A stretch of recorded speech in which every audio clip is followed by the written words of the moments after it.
Welcome back, everybody, to the Resistance broadcast. I'm John. Thanks for joining us today on this glorious Thursday, where we are bringing back our segment called the KESSEL Run, where we're going to give you our combined list of the 12 best Star Wars characters to have appeared in one movie.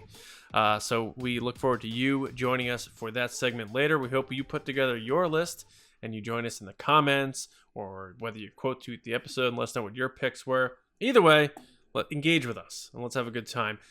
James and Lacey with me as always. Lacey, I wanted to ask you something about not characters that have to do with the Kessel Run and what we're doing here, but in terms of characters that are not characters, like creatures or that sort of thing. Do you have a particular creature that we haven't seen in Star Wars in a long time that you want to see back in Star Wars? Jabba the Hutt. I was going to say a Hutt, yeah. What I would think she would say. Yeah. Okay.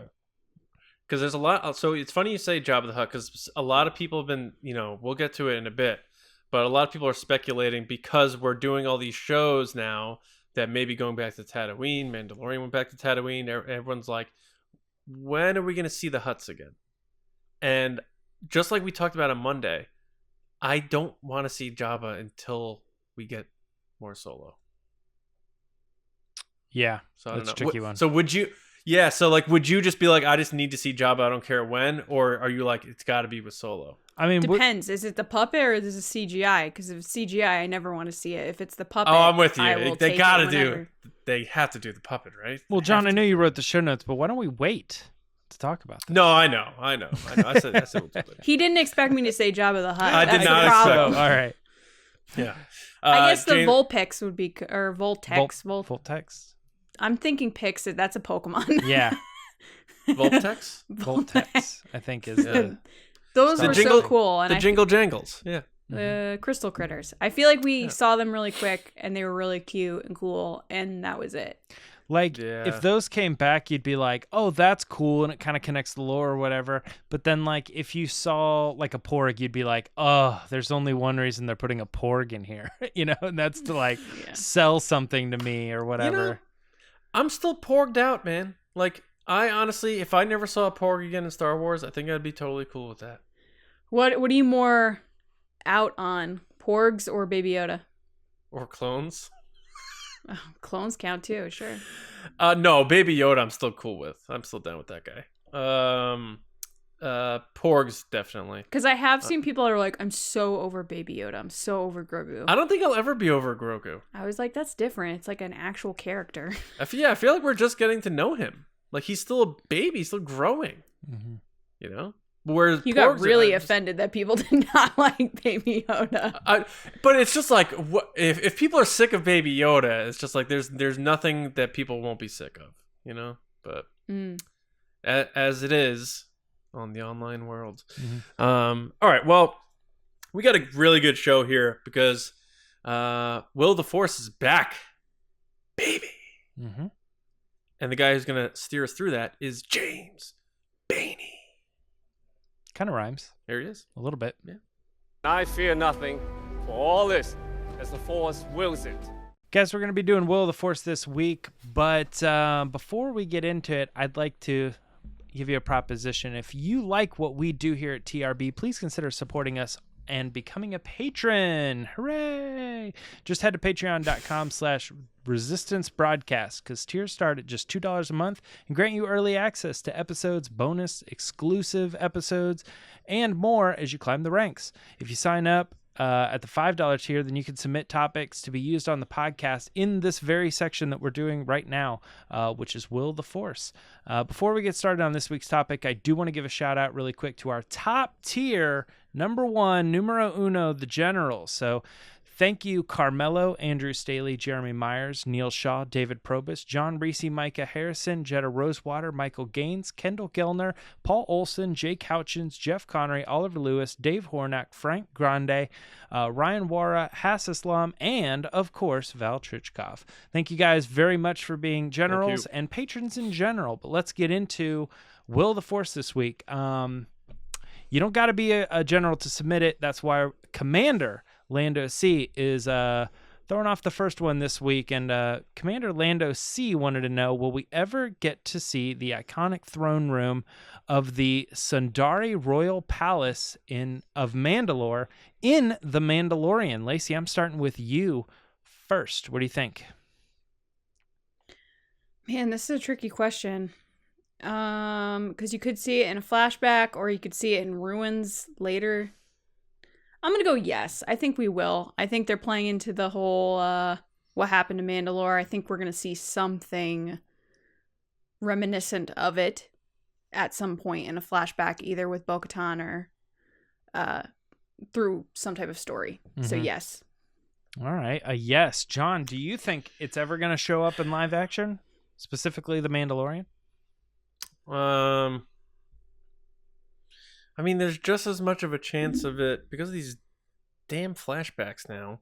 There's so much of a chance of it popping up in Obi-Wan. There's as much of a chance of it popping up in Obi-Wan as there is in The Mandalorian, maybe even more so. But I think we're not going to see it in The Mandalorian. I feel like because I don't know what the status of Mandalore is right now. 9 years ABY or whatever. But I imagine whatever they're trying to do with Mandalore, it seems like it's like a renewed version of it. You have the Children of the Watch, and you have all this stuff going on where these characters that we didn't see in season 2 that were in season 1, where'd they go? What's their deal? And then you have Din Djarin is now the Mandalore. I feel like there's going to be like this new version of it, and I don't think they're going to go back and like say like now you're going to rule Mandalore from this old place that they did it before last time. I don't think that's exciting, or that does anything good for Star Wars if they want to reinvigorate this type of storytelling, because they did it so much through the Clone Wars. So I don't think we're going to see this location in The Mandalorian. All right. So Lacey, you said yes. John, you're saying no. Tiebreaker, I think we will see it in The Mandalorian. I think Lacey actually hit it probably better than anybody. I think it's going to be like a ruins thing. I think like you saw it then, now you're seeing it.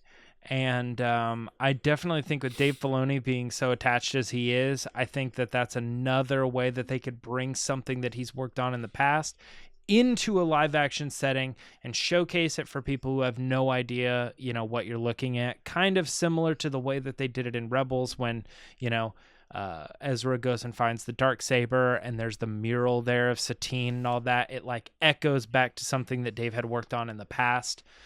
So I think this would be kind of similar, going there and being, maybe seeing Bo-Katan there, specifically being like, a lot has happened in this room, stories that you wouldn't even imagine, you know what I mean? And they do a little hint of dun, dun, dun, dun, dun, or something, you know what I mean? Like something that kind of like hints to Maul ruling Mandalore at one point or something. I think it could all be really cool, and it would just give more people another reason to be in the know. Like, oh man, Mandalorian was so cool, but what was that place that they were talking about? It's like, you got to be watching the show. You got to be watching these other Disney property stuff. So I think cue the actually crowd. Yeah, actually. So I do think that with it being like the palace of Mandalore, I think eventually with the show called The Mandalorian, you got to go back to the planet and you got to like revitalize it or make it very clear what's happening with those people and stuff. And I think Din Djarin is going to be the character that kind of leads us down that path.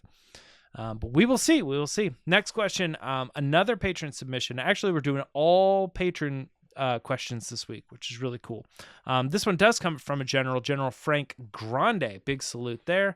As we talked about on Monday, there are rumors of Wookiees appearing in The Mandalorian. So Frank wanted to know, will Chewbacca be in The Mandalorian? And I know we were talking a lot about this, and I feel like you guys kind of dealt your cards, but I'm going to start with you, John. What did you say on Monday, and have you changed your mind? I said I hope not on Monday, just because I feel like Chewbacca is that special person you bring out for big events. You don't want to overdo Chewbacca too much. I don't even think he should have been in The Revenge of the Sith, let alone popping in the Mandalorian. So Yeah. I'm gonna say no. I don't think we're gonna see Chewie in the Mandalorian. Though Wookiees, I'm down, but Chewie, no. All right, Lacey, do you agree with that? Yeah, I agree. I don't think we're going to see Chewbacca in The Mandalorian. I love Chewbacca, but I think, kind of harping back what I said on Monday, I think once you get all these really well-known fan favorite characters into one show, it's kind of getting to the point that you're like, okay, who else is going to show up, you know? Because we've had all these other characters in season 2. I would love to see Wookiees in general show up because they're just something that's so recognizable in Star Wars that everybody likes a Wookiee. But I think Chewbacca should be held onto for either a saga film or for obviously make Solo 2 happen. Yeah, everybody likes a Wookiee. That sounds like a Cantina band song that, like, when they translate it from Huttese or something, it's like it's a funny little tidbit in a book or something. Should message that to John Powell. Be like, yo, Everybody Loves make a Solo 2 Wookiee. happen. Everybody loves a Wookiee. That's your next song. We just start feeding him ideas like, hey, Yeah. maybe you want to write a song. He's like, all right, guys, No, like, stop. enough. He goes, I'm going back to Vienna. Leave me alone. Right. Yeah, I wish I knew what side Frank was on in this particular thing. You know, I was wondering if he was curious because he was excited that maybe Chewbacca would show up, but unfortunately, I think all three of us are going to be on the same page on this one. That I just don't think it makes a lot of sense that Chewbacca specifically would be the Wookiee if there was one, because I believe. I might be wrong on this, but at one point we were doing a Will of the Force or something a while back, and I speculated that Chewbacca could be a character that would be a notable movie character that could show up in the show, and that would be possible. And then I just started thinking about, like, nah, he's still with Han at this point, and I feel like what story are you going to explain away that all fans are just going to see right through it, like, oh, this is weird, like Chewbacca was sent to go get something and Han wasn't around or something. It's like, this just doesn't feel right, you know? So I kind of came to the conclusion that, you know, for at least a specific period of time in that Han is around period, you're not going to see Chewie on his own. I could be wrong on that, though. Imagine, like, we're watching The Mandalorian and, like, the Falcon lands, Chewie gets out, and then this 8-year-old kid comes walking down the ramp after him. Are you saying Ben Solo? Yeah. Oh, wow. It won't happen. I'm just no. I know, but they're not touching Ben Solo for a good probably 10 years. Fans would lose their, you know what? Yeah. That'd be crazy. I think Lucasfilm is keeping clear of Ben Solo for a while, unfortunately. So hopefully, I don't know what page you're on, Frank, but hopefully, with a little understanding, maybe you're on the same page as us. But let's move on to the next one. Thanks for the question, Frank. Commander Oliver wanted to know, will we see a new variation of troopers in any of the upcoming movies or show? So, Lacey, this one's going to you first. Any new troopers coming? What do you think? Oliver, great question. Because this is going to be my first book it ever. You can book it that you will always get a new variation of troopers in every single project that Star Wars does because they want to make money and sell toys. And those troopers are the most collectible figures. That's why they make all the different versions, the range troopers, the shore troopers, you know, I don't know, the circus troopers. Like, they're going to make anything they want. Circus troopers, because it's just an easy mold that they already have that they're just going to paint it differently and then sell it to you. So Rainforest Cafe troopers. Yeah. Like, so like yes. And Super troopers.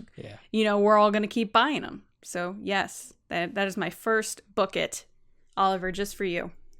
Nice. All right. And John, what do you think? Yes, I think for now until the end of time, we will learn via merchandise of the new trooper in an upcoming Star Wars movie or show, and then we will be disappointed by their lack of appearance in said movie or show. A la the Sith troopers in the Rise of Skywalker. Oh my gosh. Remember how, like, I don't know if you guys remember this. I do. When they released what a Sith Trooper was for San Diego Comic-Con leading into Rise, and we spent like episodes being like, what does this mean? What role do they play? What does the symbol mean? Are we getting Force-sensitive stormtroopers? Oh my gosh. And it meant nothing. They just jogged off a ramp and started shooting at horses for 3 minutes. Oh man, that I think is like one of the biggest fails that they had. Look, I will openly admit that I will always talk about things that I like. That is one thing that I was like, what? What does this even mean? Yeah, for me, it's almost one of those things where now I'm entertained by that element of it. You just laugh because you're like, oh, clearly they were making toys. Yeah, so when they put out the next one, whatever it is for Rogue Squadron or whether it's the TV show, there's gonna be like. Yeah, the super hype machine. Ultra Death Troopers. They're like, well, they got the red stripe. It means that they're ultra. They're gonna be like, they're gonna be giving like parking tickets. Like, hey, you stop there. It's like, I spent $40 on that thing. Like, why did I buy that? It's literally what it is. They already have the mold made, so they're gonna paint it a different color. Yeah. So yeah, the answer is yes. So my answer is no. No, I'm just kidding. I was going to say, James, there's no way that you can argue this point. There's no way. What I was, not that I'm arguing the point, but maybe it would be interesting is that, Mandalorian hasn't really showcased this yet or had an opportunity particularly, but there could be something like, say Andor, and they introduce a new trooper and they do something really cool with it. They did introduce the new trooper. They did the flamethrower one, the incinerator trooper in Mandalorian, and they did the troopers that were like run down and beat up. They sold that too. Yeah. I guess I meant more like a trooper that is like the thing of the show. Like, so for instance, like a death trooper or something, or like Incinerator Purge was probably the one. Where it's like, it's the main thing they have to get to, and it's almost like the enemy of a few episodes. Like they're trying to escape these troopers that are tracking them down or something cool. Maybe the Dark Troopers? Yeah, but those were like robots, right? I'm just saying, I just listed 3 troopers that they brought up in the Mandalorian. No, I'm not saying they didn't invent new troopers. I'm saying none of them really got like a cool showcase, because the one was like a robot, so I don't really consider that to be the thing. And then the other one's like, those were kind of cool. It blew fire, but that was it, Well, don't tell Jon Favreau that, because he was like, yo, this guy's a flamethrower. Yeah. It's hard to impress James Bainey when it comes to troopers. What I'm saying is like those are typical trooper things. I'm saying maybe they bring in a new trooper that is like a cool, fearful trooper that's like the villain, I don't know. I get what you're saying. Death Trooper and Purge Troopers are a little bit higher on the list than like this guy that has a flamethrower. And Rogue One still didn't do a lot with the Death Troopers, but if it was Rogue One the series and you were bringing Death Troopers in for the series, maybe you Death Troopers were like limo drivers in Rogue One. I feel like they didn't really do anything. They were more like backup dancers to Krennic. Yeah. The one thing I didn't like about Death Troopers is that there's a very specific scene where he's like, ready, aim, and they aim, and they're like these machines, and Krennic says fire, and then the person that they're pointing the guns at runs in and goes, wait, and the Death Troopers didn't fire. I'm like, what are you doing? You mean like on Edu? Like, it should have been ready, aim, and then, he runs out and says, wait, and Krennic never gives the order to fire. But Krennic said fire, and the guy runs out and he's like, hold on, don't shoot me. Yeah. And they listen to him, not the guy who gave the order. Yeah, it was really weird. Especially because troopers in Last Jedi, they shot even though Kylo Ren didn't.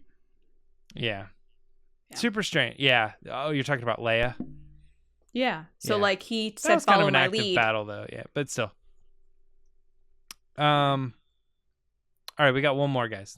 Let's get there. Wait, before we move on to the next question, I want to know what people's made-up troopers are in the comments. Let me know what you think, and obviously you don't have to be like super serious, but I got mine. What your trooper will be if it was your decision, the next trooper. What? Can I say what mine is? Yeah, sure. You've built this up. Go ahead.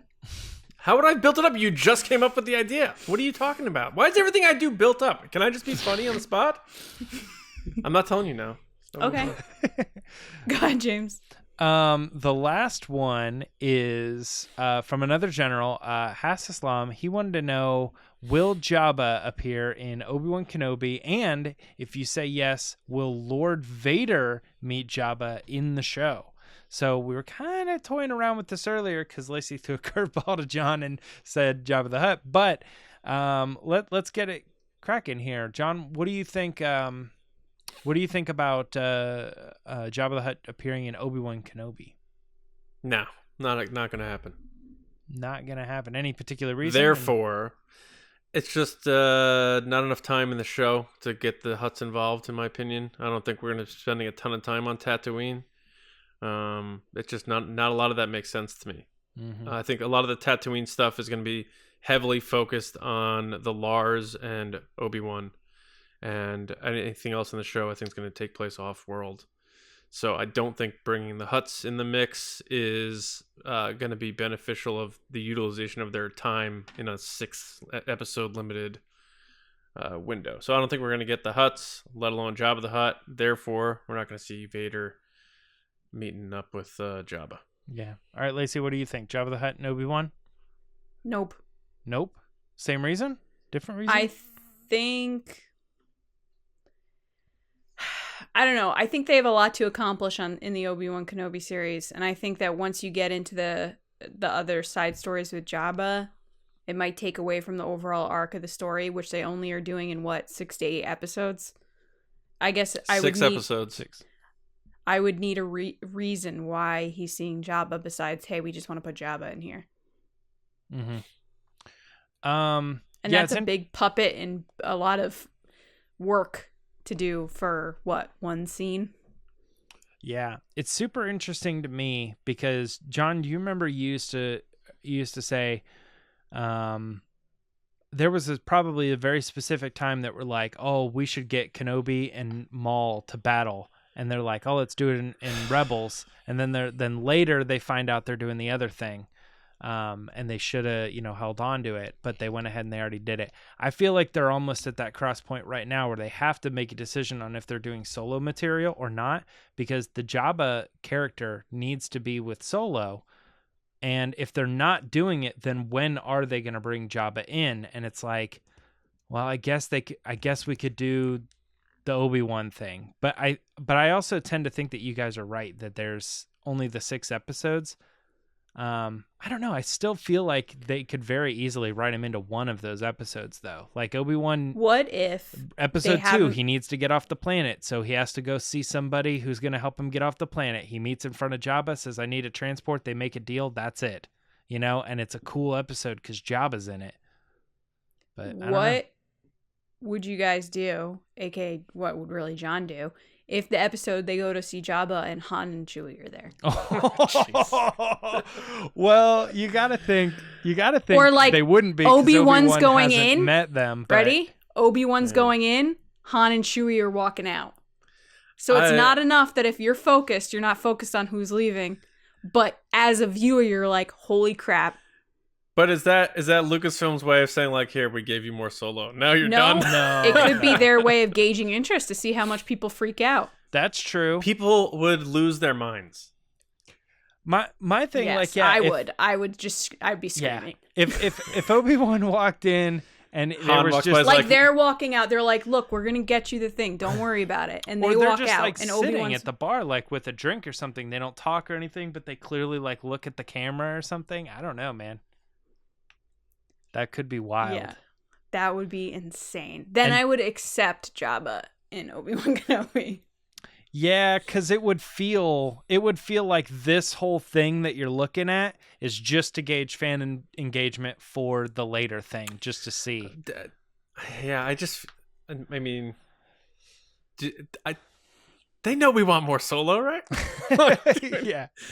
Let's just put them in there. I would straight up call John at 3:30 in the morning. You would ruin it for me? No, I would call you to see what you were doing because I know you'd be up to watch it. Yeah, maybe. Yeah. I don't know. Although I'd probably go into the Discord and be like, don't go online. That's no. That's Then we my had to go-to. When something big happens, I go, don't go online. Google hashtag Jabba. Don't do it. Like, Right. Yeah, we almost had to Okay, tell I don't Lacey do like, that. Yeah, no, I'm I like, know. just Lacey, don't warn us, because then we know it's a juicy episode. So then when I don't get the text from Lacey, I'm like, oh, it's gonna be a lame episode of. well, I stopped whatever. doing it because I started doing it like every episode because something big would happen every episode. But That's true. the That's big thing true. is I know you guys don't stay up, so I'd be like, the last thing, because James said one time he did go online by accident or something. So I wanted to make sure that if you guys saw my message, you're like, okay, I'm not gonna go online, even though that's my Well- habit. Because my habit too is to open up the internet when I wake up. no, Yeah. I forget what it was, but I had to go. I had to do something No, online. you had were to edit doing my reaction John's- video. John's reaction. Well, You had to edit my reaction. yeah, it was that, but it wasn't just editing because I heard what you said, but then more importantly, it was that I had to tweet it at 5 a.m. or something yeah. like that. So then, so I went into Twitter, and the second I was in it, my eyes just immediately cut straight to that trending, and it was Yup. Because people are animals. Sebastian and Stan was trending with Yeah. Mark Hamill, and I was like, Yeah. no way. I was like, that's it. Yeah. Case closed. I people know are what happens. so mean. They do that every week with Marvel shows too. It's the same thing every week. They're like, oh my god, so and so showed up. Yeah, Oh you know, I don't want to drag this out on too much of a tangent though, but I've only seen 1.5 of the Falcon and the Winter Soldier so far, and I'm gonna watch it, but I don't feel the pressure or the urgency to watch it right away like I do with It's Star very Wars. good. But it's such a freeing feeling to not feel like I must watch this right now. Oh, because you probably Like, aren't on a lot of Marvel pages and stuff. I am. and even if so I it's get like, spoiled, like there's comics with this stuff in it already. Like Yeah. it's all Ish. good. ish. Yeah, I wouldn't Ish. necessarily say And I don't that. care as much, I should say. You know? That's fine. But usually the thing for me is, and this goes for Star Wars too, is like not only are they spoiling who shows up, they spoil where the potential storyline's going to go. Like Yeah. they make that decision before you get a chance to decide on your own, and that's what bothers me. It's like, oh, well, clearly they're pulling from this comic or this book or this movie, and clearly it's Yeah. this and this and this. And I'm like, let me figure this out on my own before you tell me everything. And they're like already like, Yeah, but they don't tag it that's either. I do that to myself though. I'm like, I'll watch a video that's like a reaction to the first episode or something, and they're like, where do I think this is going? Well, they're probably going to go down this route or something, and I'm just kind of watching it, and I'm like, oh yeah, all that probably is true.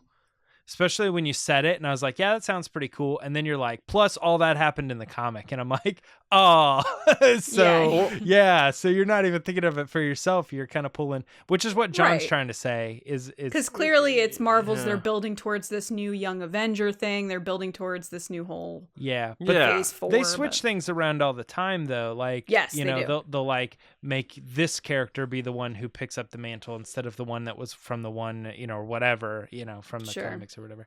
Anyway, Sure. we went really Wait, off topic on that. before we go off, Sure. I don't want people to get mad at me. John, what were your troopers before people go, well, I want to know what John's troopers were. I do want to know too. Oh, Stank Trooper. Okay, what do they look Stank Trooper. Stank Trooper. They're troopers that are put together with spare armor because budgets are low, and they smell, and the people don't want to go near them. Stank Trooper. I was thinking you were gonna do like a gas or toxin trooper or something like that. That was like they would shoot stink bombs or something that would be like poisonous, but they had like the right stuff to handle it. Yeah, no one wants to go near. Which the would be a Stank kind of a Troopers. callback to Force Awakens a little. like? Yeah, they filter out smoke, not toxins. But these ones, they filter out toxins. These And that's guys what put makes out them the special. toxins. Yeah, they put out the toxin, and then they can walk through it, and everybody else is struggling. But Everyone they're else like, everyone else passes out. yeah, they're in there So like, what they do is they get off the ramp and they do the shooting, and they obviously miss everything. But then they walk through the crowd, and the stankness knocks everybody out, and then they can walk through because they have the. Are the you literally masks. talking about troopers that walk through a crowd and crop dust everybody till they pass out? Well, it's also body odor. It's just pure. Yeah, there's definitely some drive-bys going on for sure. what? But Well, you know what the catchphrase of these troopers are, right? It's Pepe le pew pew pew. Jesus. I regret asking. All right, guys. Stank Trooper. Is that it for Will of the Force? We should move on. John, take us into our next section, something we haven't done in a while. Yeah, so we are bringing back the Kessel Run. You've never heard of the Millennium Falcon? It's a ship that made the Kessel Run in less than 12 parsecs. Here we go. So this time on the Kessel Run, if you're new to TRB, welcome, by the way. Thanks for joining us. Welcome to the Resistance Base. This is home now. You're home. What we do here is the three of us bring 4 items to the table, and we put together our combined list of 12 in honor of the Kessel Run, made by Han Solo and Company in Solo: A Star Wars Story. And we do pick a specific topic, and do a list of 12 on that topic. So this time we're doing the 12 best Star Wars characters to appear in only one movie. So sticking with the movies here, one movie, and the best characters that showed up in one movie. So we will get going with that. But also, we hope, if you were listening Monday, you knew that we were doing this in advance. Hopefully you brought your list to the table. Mm-hmm. But we want you to engage with us. Let us know what you think about our list, and also what we maybe felt like should have made the list, what's on your list. Let's have some fun with that. And, of course, share this with your friends. So let's get going here. Who wants to start off today? Why don't you go? I can go. That's cool. So again, 12 best Star Wars characters to appear in only one movie. We'll go me, Lacey, James. Does that work? Sure. Works for me. All right. My first pick is Subulba. Yeah, I feel like Subulba is just the type of character that has grown on me more as I've gone on in the years of going back and watching The Phantom Menace, just because he is just this evil little bastard, and he's just this very interesting and fun character, like that whole species of a Doug, how he walks, how he moves, his voice, how he talks, his attitude, and how he cheats in racing and stuff. He's just this very fun, interesting character in The Phantom Menace that stands out to me, and I just enjoy watching him on screen for some reason. So, I'm kicking things off with Subulba. He's definitely obnoxious. I'll give him that. And he definitely plays the kind of not really serious villain, but villain card very well for little Anakin. He is a cool design, and he walks cool, but I do not like him. Not a fan. Do you not like him as a character, or not like him because of who he is as a character in story? Who he is as in story. Generally speaking, most Star Wars characters, if I don't like them, it's because they're bad people. It's not that they're... like you don't dislike Dougs. You just dislike Subulba. Mm-hmm. He's like a mix between... He's almost like a Pink Panther, but he has that evil snicker that... like, he's just like that very evil, like Looney Tunes cartoon character. And he's like the that rival to... Anakin's good guy, little Anakin's good guy. So yeah, it's funny because like all the stuff that he does is so simple. Like in one sense, you're like, what's the worst thing he does? Oh, he cheats. He cheats at the race, but he's killing people. People are dying because he's cheating.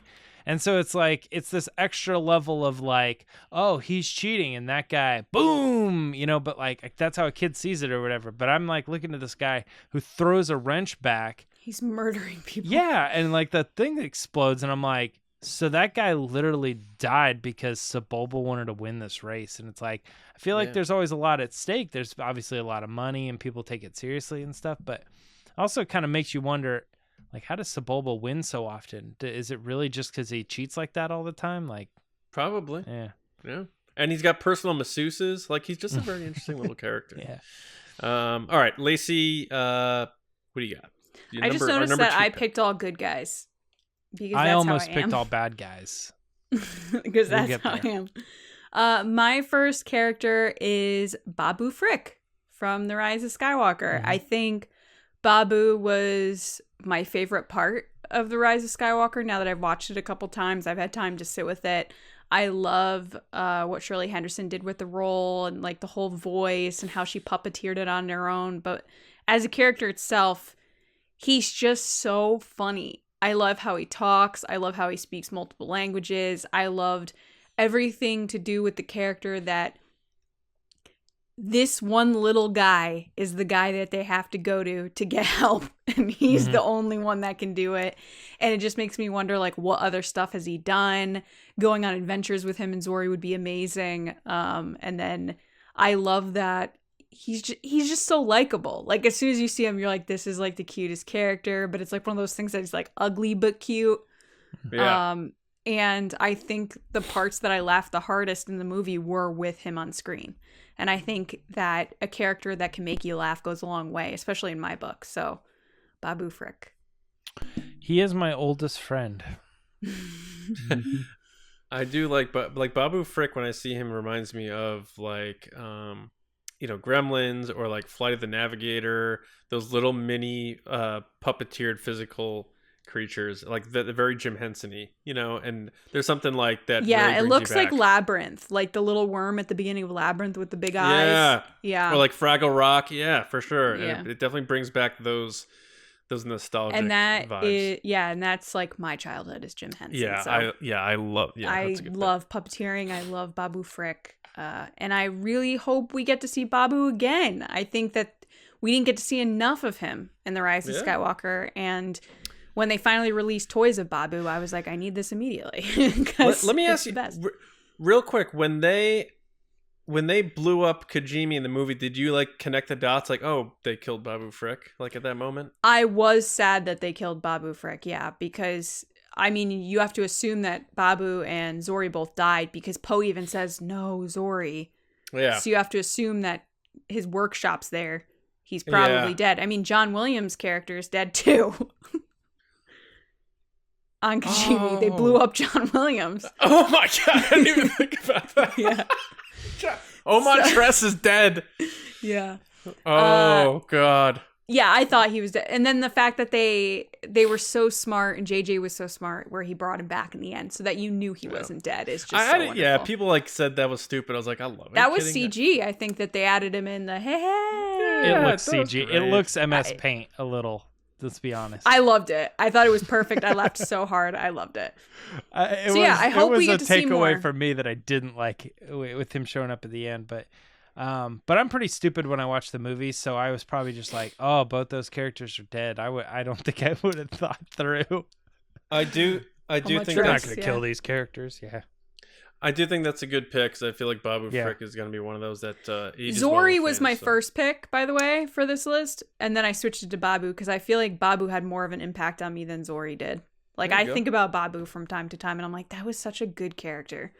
Yeah. It's that weird Star Wars that you love. Like, that's something that like little Lacey would have seen and been like, this is the world I want to be in. Yeah, I feel like Babufrik's going to be around for a while because of that, because of little kids too. All right. James, your first pick in the Kessel Run, 12 best Star Wars characters to appear in only one movie. Yeah, which we haven't really mentioned yet, but that is so hard. It's harder than you think. I know all three of us probably thought of people and were like, oh, that's a perfect one movie pick. Nope, they were in two. No, they were in three, or whatever. I was like, because sometimes we do this where we're like, we try to like put our picks in first so the other people can't grab them. Oh, I do that every time. That's not like sometimes. Like, I always do that first. I'm more like, hey, if you guys want one of mine, that's cool. And Lacey's like, these are mine. They're laminated. But I was thinking today, I was like, Tarkin. And then I was like, oh, Rogue One. Yeah. All right, James, who you kicking off? Well, I'll start off with one that kind of was the same reason. One of my original thoughts when I looked at your guys' list, I was like, oh, interesting. No Boba Fett. And then I was like, oh, wait, he's in 2. Oh, wait, he's in 3. I was like, you can't do Boba Fett. Dang. All right. Well, this is going to be harder than I thought. Luckily, from Boba, I did move over to Jango Fett. I think Jango Fett is very cool, very for the same reason Boba Fett was, or at least they tried to replicate, his Empire kind of vibe and feel. And just as a canon character, Jango Fett like goes down as this like crazy cool bounty hunter for Mandalorian reasons, for bounty hunter reasons, for just like the clone army and the Republic reasons, which eventually turns into the Empire reasons. And like, there's just so many reasons why Jango Fett is actually a pretty cool and unique character that will go down, as this like important living being in the galaxy, because he literally changed everything, for so long. Very cool character. And on top of that, just the general, you get the vibe of like, it was played by Tamara Morrison, and then now bringing him back as Boba, but it's like all connected. I understand that's not Jango, but like that was Jango when we were introduced to him. It was like, it was this guy and he looked like this, and then all the clones looked like him and stuff. It's just a very unique character. And I really like Jango a lot. Yeah. They packed a big punch with Jango in Attack of the Clones. There's a lot of action with him, and you can make the argument that he has a bigger presence than Boba Fett did in the original trilogy. In that one movie he was in, he's sniping his assassin and then flying off with his jetpack. You're like, who was that? And then you hear about him, and then you meet him, and the cat and mouse with him and Obi-Wan is very cool. Jango Fett is cool, and you're right. He sets the bar for everything that happens thereafter. There is no Clone Wars or D. Bradley Baker doing these voices if it isn't for Tamara Morrison setting the bar as Jango Fett. So there's an argument to be made that he had more to do in Attack of the Clones for the story of the galaxy as a whole than Count Dooku did.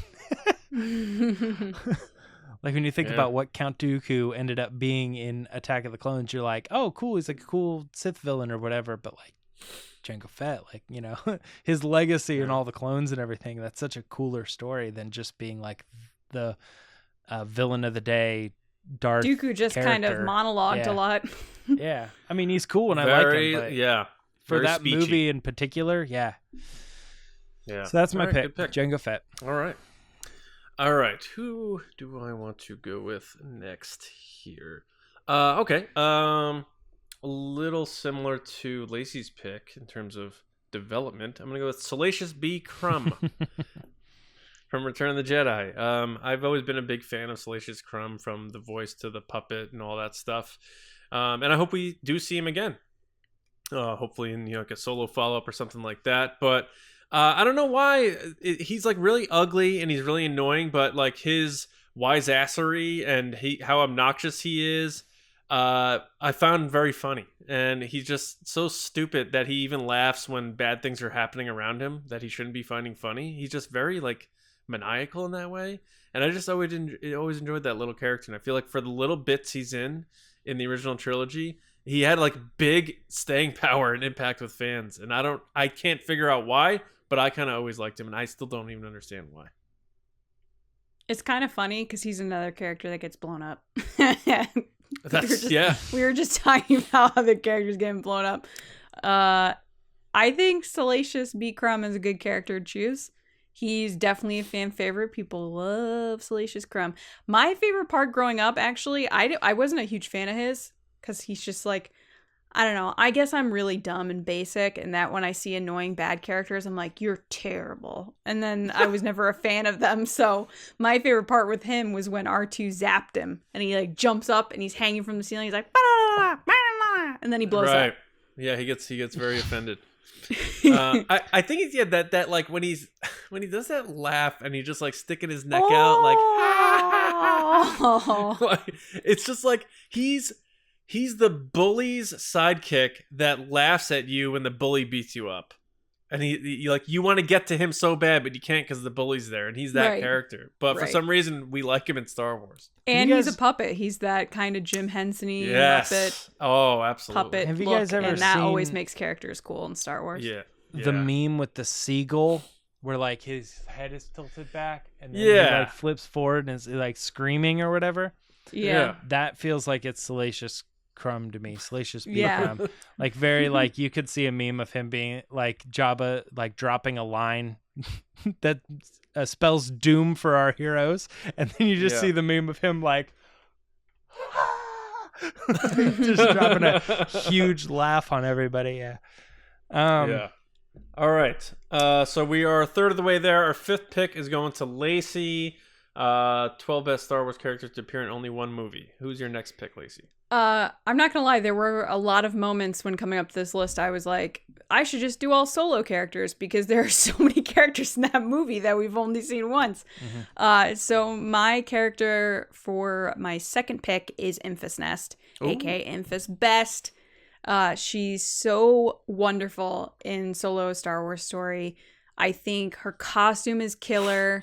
Like the engraving on her helmet, the way she fights, what she stands for is just so cool. The reveal was better than I could have imagined going into the movie, that it was a young girl that was taking on the mantle of running this group that was fighting for what's right, which is very interesting because her character in Winter Soldier is very similar, but like on the other side of the equation, like kind of the bad guys. Bad guys. But she still has, because this isn't past tense, we still have chances. She has so much potential of what could be that I think that's why she left such an impact on me as a character, that I know if she meant this much to me, she probably meant a ton to younger girls too growing up. And I think that there's just so much to explore there. And everything that she says is like very specific, and she is true to who she is while also helping others. Like every little moment you see with her where she's hugging the people on Savareen and she's talking to her group, but like then she has these moments where she's taking down Beckett on top of a Convex train. Like she's just such a good character, and I really hope we get to see more of her. But for now, she's definitely one of my top characters that have only been in one movie. Mm-hmm. Yeah. Didn't we have...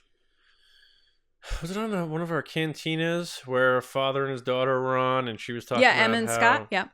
Yeah. So you were just talking about little girls being inspired, and that was... I remember them telling us about that. And they Erin appeared somewhere Kellyman else, is right? just so wonderful. What? They were at Celebration or got featured because of her cosplay or something. I forget what that. Yeah, she does a legit cosplay of Enfys Nest. It's just... Yeah.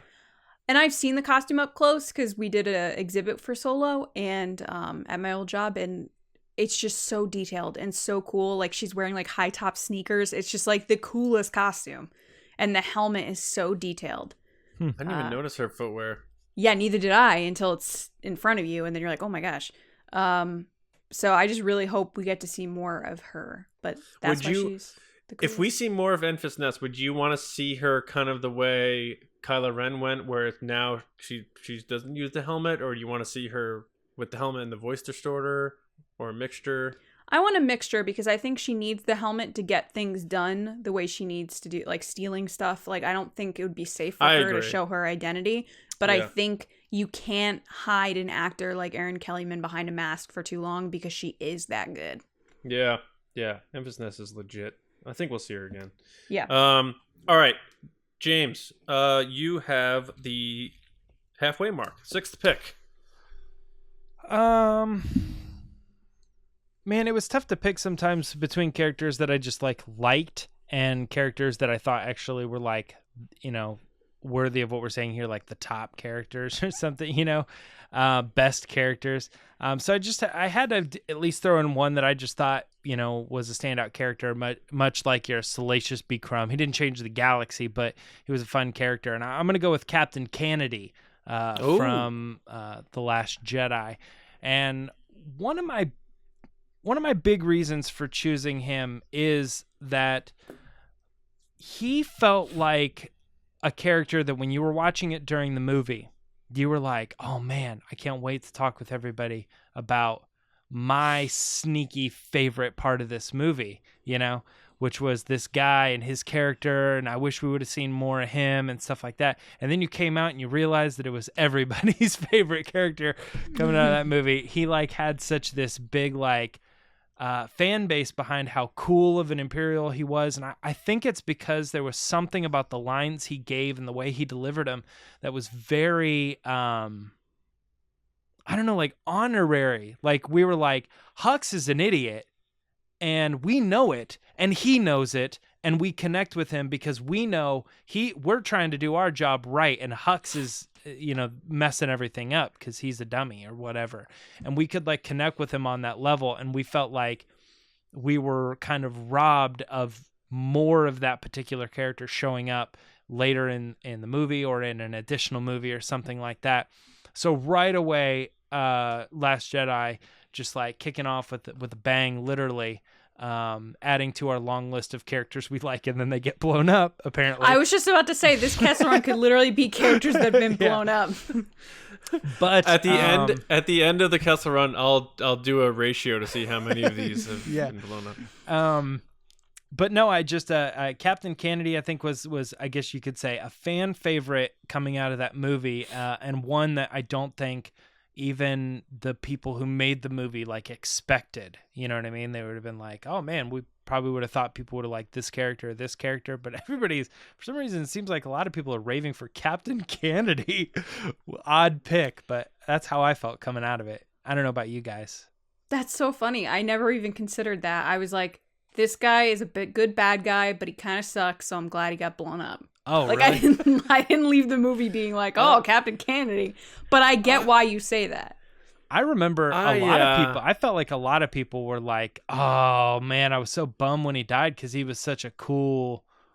I was kind of in that Order. that realm. Yeah, I feel like he had a certain, it's a weird way to explain this, but a certain charm where you're like, I want more of that from him.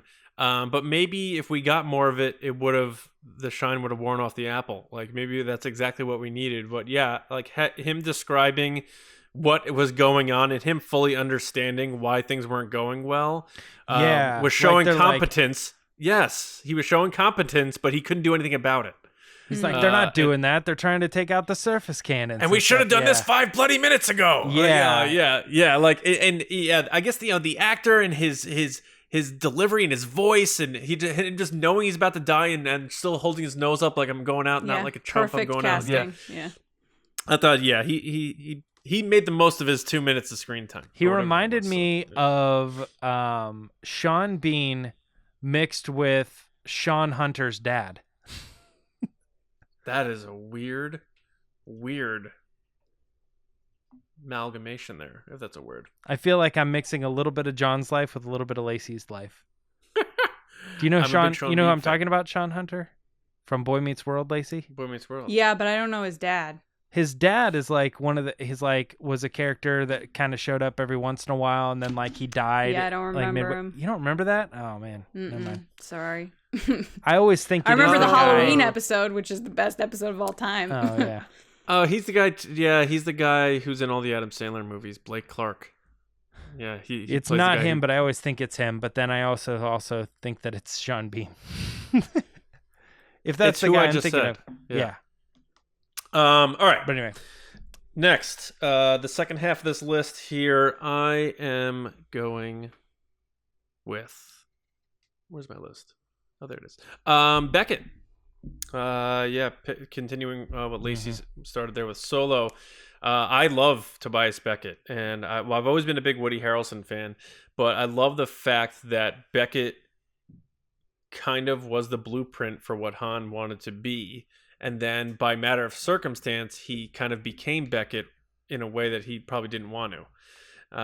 He was that loner. He was that don't trust anybody person. Meanwhile, Han was like, no, we're going to do this way. And then because of all the circumstances that happened to Han, he becomes what his mentor was. And the final straw on the back was when he actually took over that role by literally killing Beckett with a bullet in the chest, which is what Beckett would have done. So he even said, like, that was a smart move, kid. I would have killed you. And it's just something about the father-son relationship in Star Wars is just a trope that is heavy. It's used a lot, but if they do it the right way and tell it the right way, it feels fresh. And for me, the Beckett and Han relationship is very fresh, and I just love the character. And I don't need more of Beckett. I don't need a Beckett prequel. He was perfect, and I loved him in this movie and how Woody Harrelson brought him out. Mm-hmm.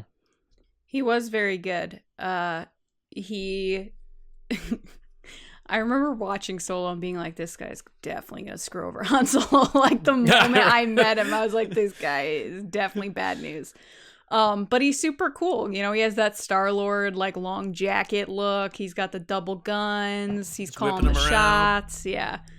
And he's just like classic Woody. Like I say this all the time. He reminds me of the character in Hunger Games because that's just Woody Harrelson. He's got this like charismatic, like sarcastic, I know more than you kind of way of speaking. And it works for the character. And I just thought it was perfect. Yeah. I loved I him actually in, think of Woody Harrelson as Beckett first and foremost now more than any other character, which I've talked about Nice. that before. And I don't Yeah. particularly know why, because it's not like it's not like the role that I should identify him with because I haven't seen any of his other movies, or it's not like Right. it's his best role because he's very well accomplished, and you could arguably say that he's better in a lot of other things as far as like Yeah. acting, degree or whatever. But for some reason, just I think it's because what Lacey was saying is like the personality of Beckett kind of fundamentally feels very Woody Harrelson, that when I hear the name Woody Harrelson, I go, oh, Beckett. Like it's just Yeah. like they're the same person or something along those lines. In the brief time that they allowed the actors to go out and promote the movie, he was very casual and like almost like let things slip. Like when they were filming, he's like, yeah, I'm kind of playing like I remember bad all guy. I this, don't know. man, He's yeah. like, I don't know if I should say this, but it's Yeah. just like the Lucasfilm's probably like, oh my God, we forgot we brought in Woody Harrelson, and he Nothing just kind of tops doesn't. Baze saying he dies on the celebration stage. Nothing top, right. But that was more of I feel like a genuine slip, whereas Woody's like, I'll tell you, like, but anyway, I love Beckett, so he's on my list for sure. I All like right, Lacey.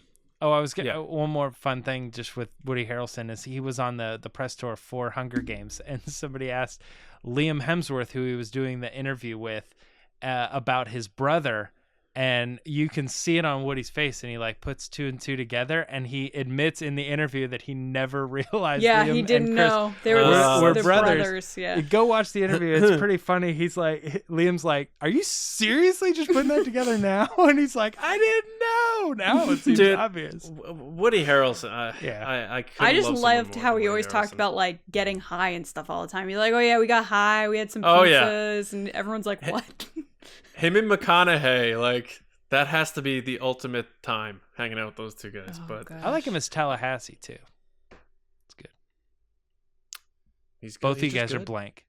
No, Are you talking Zombieland. Magic Okay, Mike? all right, yeah. Oh no, Yeah, sorry, that's Dallas. Never mind. All right, Lacey, our 8th pick out of 12 best Star Wars characters to appear in only one movie. Who is your 3rd pick? My 3rd pick is K2SO, who Oh, is my nice. favorite character from Rogue One.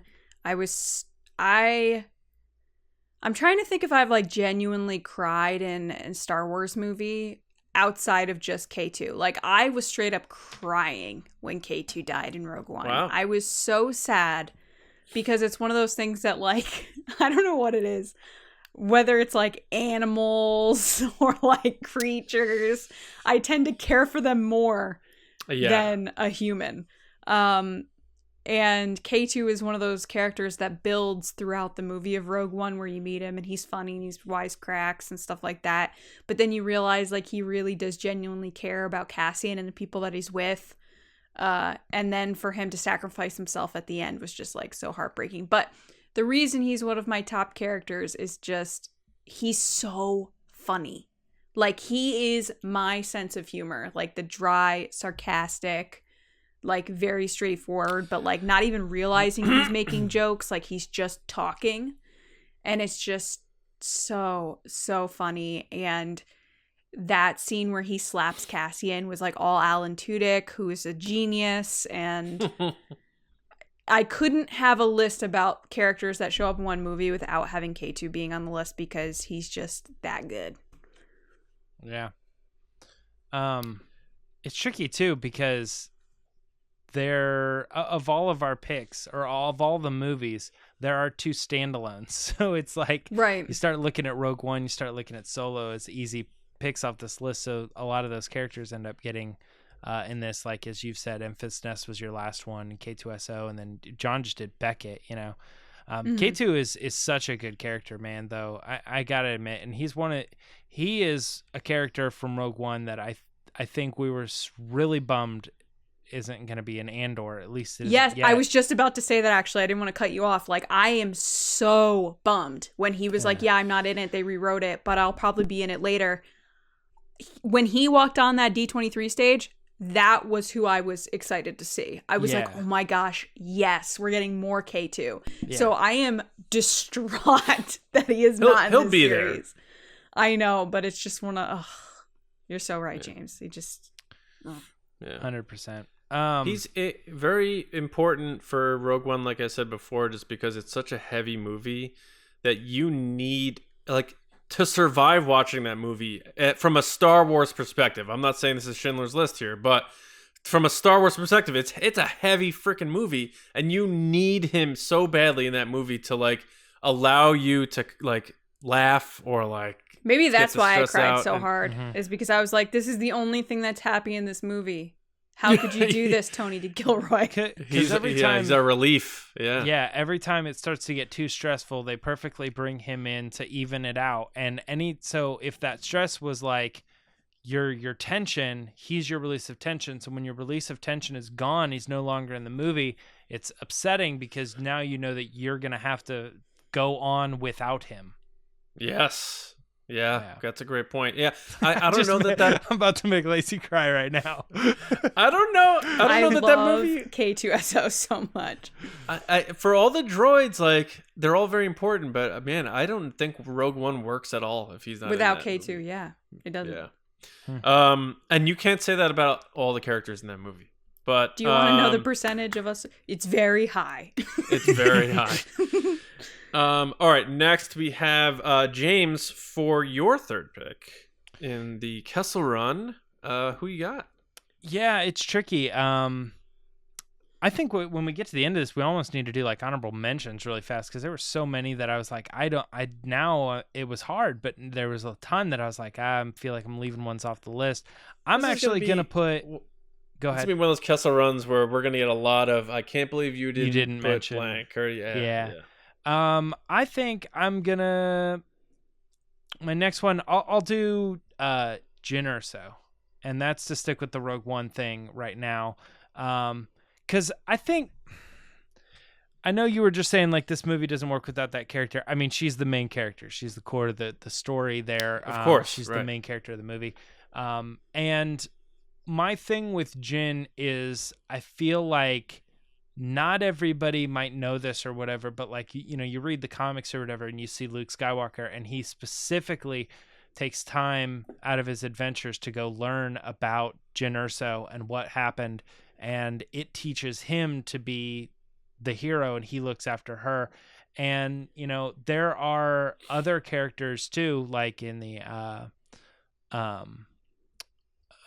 Alphabet Squadron books and stuff that specifically target Jyn Erso and stuff. There's so many characters that look at her as this like pivotal character that if she wouldn't have done the right thing here and there, and if she wouldn't have stepped up or whatever, that she really changed the entire way that the rebellion fell into place. And you could almost point to the entire rebellion falling on, you know, that day, that very specifically making the move. And so I feel like her importance to the Star Wars galaxy is high. It's very high. It's very high. But yet she's only in one movie, and that's unfortunate. But I don't Remember when she signed on for 3 and people were like, she signed on for 3. Yeah, what does it mean? Nothing. Yeah. Nothing. Well, yeah, I mean... Yeah, I think Jyn is a great character. I like that what they did with her story, and they were able to do all that in one movie through the use of her and her relationship with her father. Again, the father-son, father-daughter relationship thing, very heavy. And her just, you know, being it's funny, her being almost more of a rebel than the rebellion was. Yep. And her saying, no, this is a rebellion, and then be like, oh, this is how you do it? Okay, now we got it. So she like almost like passed the baton to Leia And it's almost like literally in the movie with the plans. But she's like, no, this is how you rebel, folks. This is how you get it done. And I love that. She knew what needed to be done, and she was being told to not do it. And she goes, if I don't do it, people will die. So I'm going to do it anyway. Right. She almost had to rebel against the rebellion. So, it's a great pick without a doubt. All right, next up is my last pick. So my last pick in the Kessel Run is Qui-Gon Jinn. There's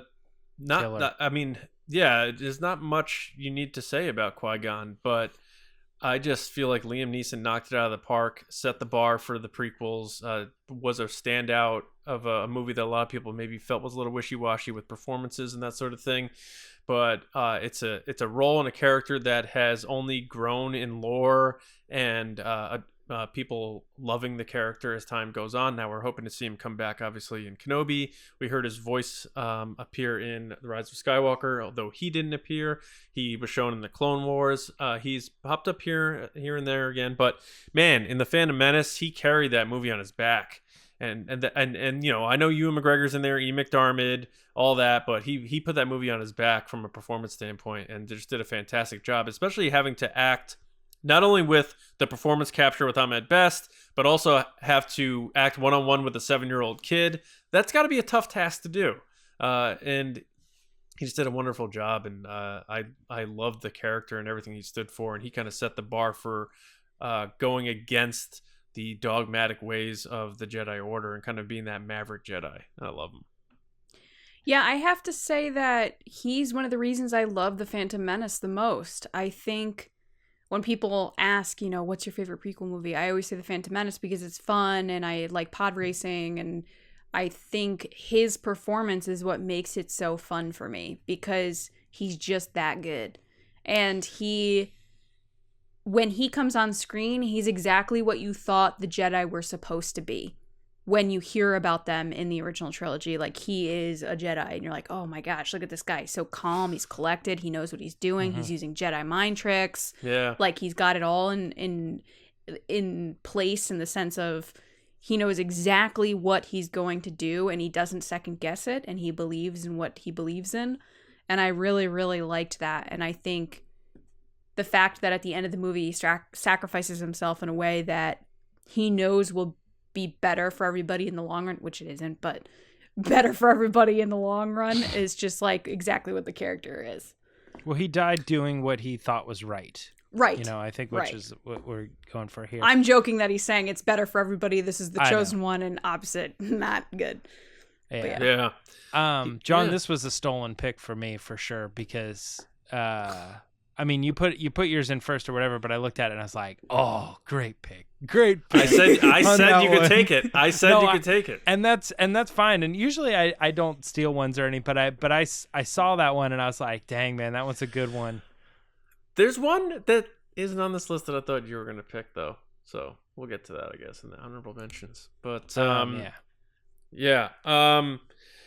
again, real quick, the father-son thing, like Qui-Gon to Obi-Wan, like Lisa, you pointed out, you see the mind tricks and you see the way the Jedi is calm and has resolve, and that is who we eventually see in Obi-Wan in A New Hope. And it took a while for Obi-Wan to get there, but he finally gets there, and that, you know, probably is just implanted in him, just wanting to make Qui-Gon proud. And we're probably going to see that sort of culmination where you see the realized Obi-Wan Kenobi meeting up again with Qui-Gon and Kenobi. I think that could be a really big deal. So. Yeah, it was just really exciting to see a Jedi like in their heyday, kind of like in their element, being really, really cool. and being kind of like, you know what, I'm still going to do this my way though. Yeah. A little bit. Yeah. All right, Lacey, your last pick in the Kessel Run. Again, folks, this is the 12 best Star Wars characters to appear in only one movie. Who is your final choice? I feel like no one's going to be surprised by this choice. My last choice, which is my first choice on this list, was Keira from Solo: Star Wars Story. I think... Nice. What is there to say about Keira? She stuck out to me in Solo as my favorite character, and then Infest is second, but she's just so cool and complex, and she has so much going on, and you know that she's willing to do anything to survive and to protect those that she loves, even if it means sacrificing herself, which you see at the beginning of the movie and you see again at the end of the movie.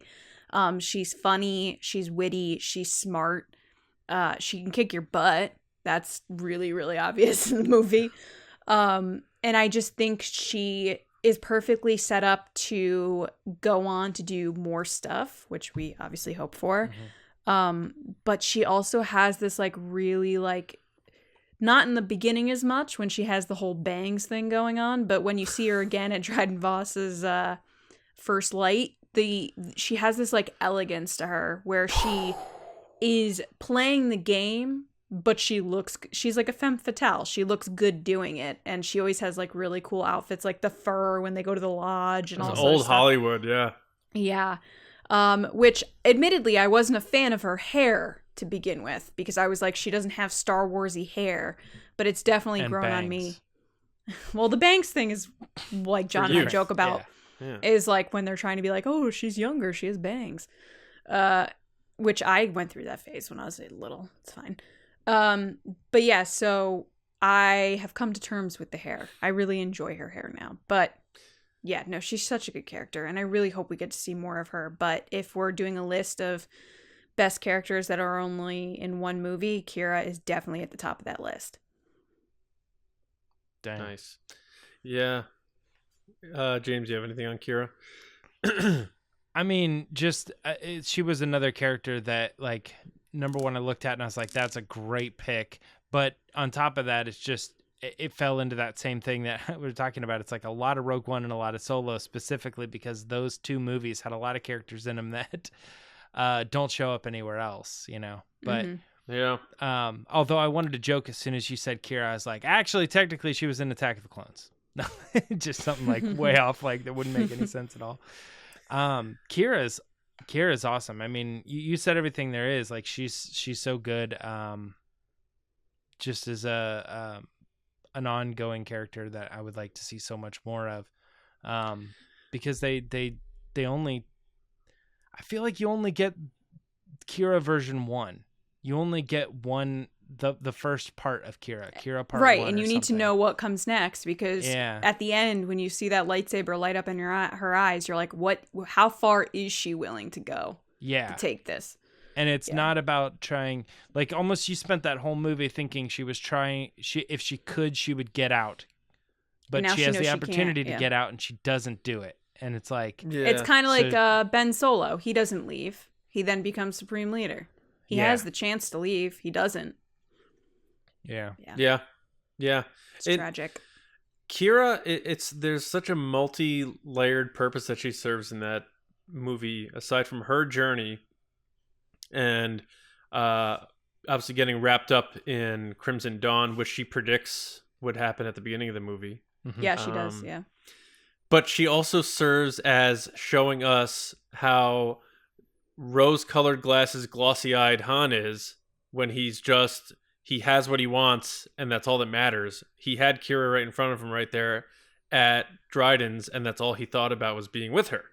Meanwhile, she's trying to drop these subtle hints to him the whole time that things are not okay. And he's not listening, and he's not picking up on it. He's just constantly saying, like, well, we got it. We got to figure it out. It's all good. And she's like, I can't, or I didn't get out, or you don't understand, or I can't explain it to you. And he's just not listening. The game. The game is not to get out or win. It's to stay in as long as you can. And it's her job from a story standpoint is being able to help show us what Han is like, which is just that idealized, just like narrow-minded, narrow vision in a good way. He sees Keira, he's like, oh, we're all good now, and he's not realizing what's going on underneath. The damage has been done. Just a great character, and I think we will see her again. It's good to see Emilia Clarke is doing stuff now at Disney Plus. So hopefully before not too long we do see her again in one way or another. But yeah, good pick. So our last pick, James, this one's going to you to wrap up the Kessel Run again. 12 best Star Wars characters to appear in one movie. You've got me nervous as who I didn't pick, because I'm scared now that I missed one, an obvious one, but I guess we'll get to that in a second. Because Well, why don't you have him say it? Because if you want to switch it now. yeah, John, who did you think I was gonna pick? Same ballpark. I thought you were going to pick Krennic. Oh, okay. That's it. Funny that you say that because it wasn't even the one I thought you were gonna say. I thought you thought I was gonna pick Cassian. It's another good one. Yeah. But no. I'm sticking with Rogue One. I am gonna go here, and I think there's a bigger reason why, and that's because I'm a canon junkie, and I'm gonna pick Saul Guerrera.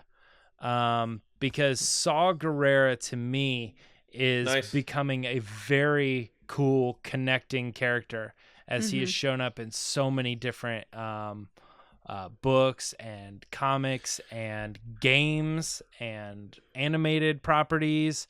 He's gonna be in Bad Batch, right? Wasn't he in the trailer? Yeah. So he showed up in Bad Batch in the trailer, and it's just like the interesting thing about Saw is I think that even though he was technically created in the Clone Wars, he was one of those characters that they like brought from animation into live action, which is neat in the first place. Right. But not only that, but like he was kind of introduced to the major audience as the character who was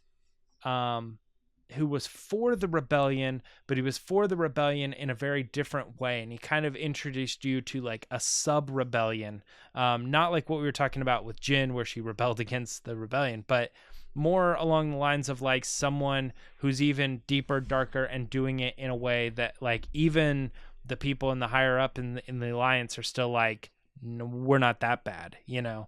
Right. And that there's this subgroup of people, and his guerrilla tactics have been, you know, carried through, like, and you get to have Ezra make a choice, like, does he want to do it Kanan's way, or does he want to do it Saul's way? It's so interesting. And he encounters Cal Kestis, you know, and they're on top of an AT-AT, you know what I mean? Like, walking is he in that game? Yeah, he's in that game. Yeah, he's one. I gotta play this damn game. It's on Kashyyyk, and he's like helping them, you know, strategize their tactics and stuff like that. And now, more recently, we know he's going to be in the Bad Batch, talking to them and saying they need to make a choice and stuff. So there's a lot to this character, and I think he has, canon-wise, become kind of a symbol of what else is out there, and a turning point for a lot of characters. So I had to go with Saul, you know, over Cassian, over Krennic, even though I love those characters. Yeah, Saul's definitely a good character, and it's curious to see if he's going to pop up elsewhere, whether it's Cassian or something else. And you know, it'd be interesting to see Saul Guerrera again, you know, having the respirator, you know, prosthetics, all that stuff. There's definitely a lot of things they can do with him if, you know, Forrest Whitaker's on board. You know, I still have issues with the over the topness of his voice at times in Rogue One, but I like Saul Guerrera as a character. What and will you become? It's like, all right, man, maybe just write it down and show me. It's like a William Shatner of Star Wars. Yeah. Well, he's like gasping for breath, but I do like the character. He definitely has his hands in the clay in terms of the formation of the rebellion from his perspective, even though they call him sort of like a recluse and dangerous. But also gets blown up. Also gets blown up. So that brings it. Yeah, that kind of brings us home here. Unless, Lacey, you have anything you want to throw in on Saw? Nah. I was gonna say I like his voice a lot of times because I think Saw is a character that like you're talking to him and you're saying a lot, you're giving him a lot of information and he's processing it all, and then he says like 3 words to you and it just like completely shuts you down. He's like he thinks of everything, and then all of his words are very definitive answers, you know, like the way calculated. Every word means something to him. Like, did they send you to kill me? Like, it's like a three line thing, and it's, I don't know, it's just I like his speech and his dialogue, even though I think what people get annoyed at is the raspiness of it, but I like his delivery as far as the lines and the dialogue and stuff. Yeah, so that's our list. I'll run down the list now once more. We have Subulba, Babufrik, Jango Fett, Salacious Crumb, Enfys Nest, Captain Kennedy, Beckett, K2SO, Jin Urso, Qui-Gon Jin, Keira, and Saul Guerrera. Now, for statistics, because we were going to bring this up. 8 of 12 of those characters are dead. 4 out of those blew up. So it's 33% blow up, 66% dead. Yeah, that's good. And the only ones still that lived were Subulba, Babufrik, Enfys Nest, and Keira. Hey! Which is funny because that means out of the 4 characters still alive, 3 of them were Lacey's picks. So Lacey is usually don't obsessed like with death. Nice. Lacey, yeah, she doesn't like when characters die. Yeah. So 3 out of 4 of those are Lacey's And picks. even But in her description of K2SO, she almost cried. So it's like, yeah. So But he's coming back for the show. Yeah, so. he's coming back. So I think we have a good list there. Let us know what you think in the comments. Honorable mentions. I know we're up against time here. Obviously, Krennic Zori is Bliss. one. Cassian, Zori Bliss. There's Dio, which almost made my list just because I'm a J.J. Abrams fanboy. I had Pride on there, General Pride. Yeah, I Pride's did write good. down Krennic. Also blows up. Yeah, I wasn't sure on Big this time. 100%. Grievous, is he only in Revenge of the Sith? Yes. Or is he in Attack of the Clones? I wrote Grievous down just as a... Is he Dryden in the Voss. Clone Wars movie, and do we count that? Oh, no, probably not. I also wrote Biggs Darklighter. Only shows up in one movie. I Good one. dabbled with Biggs, but I was like, I don't like him enough. Yeah, Lorsan Tekka, and probably no one Lore else is would great. have picked General Riken. I always like General Riken. I don't I know like why, General but Riken. He only Yeah. shows Doesn't up he in the blow one up? thing. We actually don't. Oh, we might don't actually know know. how he died. I just didn't really like that book, so I don't remember it. All right, well, that is our list. Again, the 12 best Star Wars characters to appear in just one movie. We hope you enjoyed it. Let us know your picks. But now we are going to hear from some of you in our next segment. So, Lacey, what is going on? Guys, it's time for Resistance Transmissions. So the way that this works, every week on Twitter at RBATSWNN, John puts up a crazy, wacky situation, and you guys give your answers. So this past week, we did a photo, kind of like a caption this, and it's George Lucas yelling at an ATST driver who is Richard Marquand, who's the director of Return of the Jedi, and I'm describing the picture, obviously. George Lucas is screaming at him through a bullhorn. So the question was, what is George screaming at this guy? that's a situation. Yeah. And Joey Sack is up first. At Joey Sack. Hey, Joey. Joey says, I'm the director now. Yeah. I'm is that the a captain. Yeah, I was going to say, is that a play on the Captain Phillips thing? Yeah, I guess think so. And I say George... that so much. It's dumb how much I say that phrase. Do you? I'm the captain now. Oh, yes. You do say that. All the time. Yeah. Next is Fandom Awakens Network at Awakens Fandom. I like Force Awakens. Anyway, they said, get this right. I don't want to constantly be here. I might as well have to do this movie. Ooh, a little behind the scenes drama. That is the thing that had gone around that Lucas took over a lot of that. Yeah. Fast and more intense. Yeah. Next is Brian Pothier at B Pothier. Brian, how's it going, man? Where you been? Hey, Brian buddy. said, it's like poetry, damn it. I need more rhyming. Screaming in his ear. James, I actually, when I posted this, or Lacey too, because you don't read the tweets on purpose, I told people I'm not allowing any faster and more intense comments. Oh. They're not allowed. Yeah. Next is Jeff at _der_Jeff. I believe that's Jeff Connery, right? It is. It is. Hi, Jeff. Jeff said, more tongue. I said, more. What does When you that look at mean, more tongue? When you look at the picture, 'Cause he's he's looking sticking at out the his picture. tongue. Yeah. And he's looking at the picture and read that caption. Oh. Jeff. James, you may have to do a little extra work and throw the picture up on this. I don't know if you can do that. It's possible. Yeah. Next is Timothy If I Drennan remember. at Timothy Drennan. And Timothy wrote in all caps, so I'm going to try to like mock yell, but not really yell. I just wanted to make a movie that reminded me of what I liked when I was a kid and also presented the concept of choosing selflessness over selfish to kids in an accessible way that now I've created $1 billion mega empire religion and I don't know what I'm doing. I think that's the best I've ever read one. That was really good. That was very Is good. that? I was thinking most of the way through that was something like he actually said one time, but then it got to that, and I don't know what I'm doing, and I don't think he ever said that. One of my favorite gifs is the golden retriever that's dressed up as a scientist that has like the science kit in front of him and he's just got beakers and it's just I don't know what I'm doing and it just that's what I was thinking or like of. the dog scientist one. That's what I'm saying, the dog scientist. Oh, it's it a is? golden Oh, you said dog? retriever Oh, okay, yeah. and the sign and he just or like the dog in space that's like I don't know what I'm doing. Or like that one with the canine who's like a scientist. And then he's just like... I didn't hear her say up, dog. John. I thought she just said the kid with the scientist beakers No, or whatever. I said golden retriever, but that's yeah. fine. But fun fact, Timothy, nobody knows what they're doing. Everyone's faking it. No one knows. Yeah. Next is OT Nix at This Is Nix. Hey Nix. Nix said, Wilhelm scream. I mean, you got it. You have to. It's a George Lucas movie.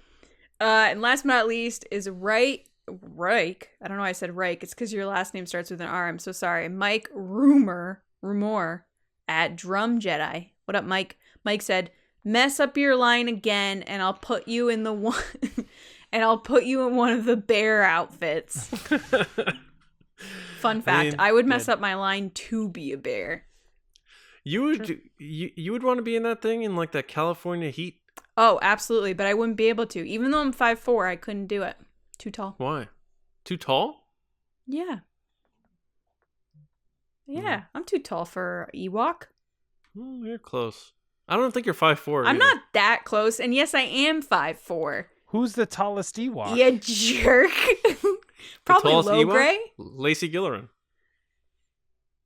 Probably low gray or Chief Chirpa. But my point is how Lay tall Gill. do you Lay think they Gill. are? Laygil. Yeah, that does sound like an Ewok name. I don't know how tall Ewoks are. I think I'm 5'4", 5 feet 4 inches, and 3/4 technically. yeah. If you put in how tall are Ewoks, Google's second result is how tall is Ewan McGregor. Ewan McGregor. That doesn't even make sense. It says But yeah, they are What? curious individuals that stand about a meter tall. So No, 3 you feet. got it. So 3 3.5 feet, feet.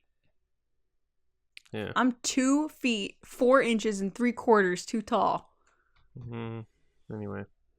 I think that's the funniest thing is when people meet me, they're like, "Oh, hey, Lacey," because I'm so short. Anyway, guys, thank you so much for your answers. We really appreciate it. We hope you enjoyed this. If you want to be on the show, make sure to follow us on Twitter at RBATSWNN and look for the situation. Maybe we'll start putting them on Instagram too, and people can just reply into the box, the little reply box. We'll see what we can do. Anyway, follow us on Instagram too at The Resistance Broadcast. Yeah. Back to you, John. Yeah, and thanks for everyone who is able to grasp that is a fun, silly segment that we do on Twitter. So thanks. Thanks everybody for listening and watching and being a part of TRB. We love you. Make sure you subscribe to the show or follow us like we say all the time. All your podcast platforms, audio or video, of course, on the channel, youtube.com/Star Wars Newsnet videos. StarWarsNewsNet.com for all of your Star Wars news, reviews, editorials, information, and more.